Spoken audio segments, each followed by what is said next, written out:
Welcome to Have History Will Travel. I am your host, the Wilder Historian, and in this episode of Historical Newspapers, we look at an event close to my home. The modern-day city of Pineville, Kentucky was called Cumberland Ford previous to and during the Civil War because that's where you forded the Cumberland River, and it became the site of a horrible atrocity committed against Unionists by Confederate sympathizers.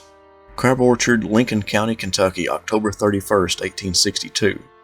On Saturday, the 25th instant, I started in pursuit of Captain H. King and his two sons and R.M. Singleton. I reached Knox County on Monday, the 27th instant, and there heard that there had been 16 men hung at or near Cumberland Ford by the rebels.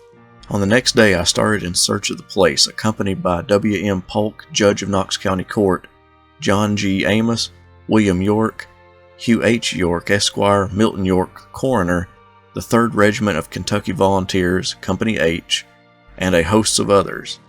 We proceeded in search of the place, about a half a mile from the ford, due west, on the south side of the river near a dead cherry tree.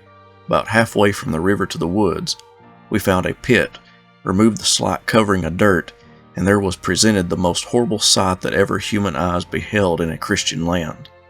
16 men in one pile, some of them with their hands tied behind them, some of them with rope about their necks, some on their backs, some on their faces, some stripped to their shirt and drawers, some with apparently their own clothing on. They were in such a state of putrefaction that they could not be recognized by their features. In another article from this newspaper, it is supposed that Edmund Kirby Smith's Army of East Tennessee had perpetrated those acts as they retreated back into Tennessee after the Confederate Kentucky campaign of 1862. Nevertheless, when we think about the Civil War, we cannot forget about how uncivil it truly was. Atrocities like this did not happen just in Appalachia or Missouri, but all over the South. It happened to Unionists and Confederates alike. Thank you for watching the video. Please share my videos to get the word out about the channel, and I'll see you next week.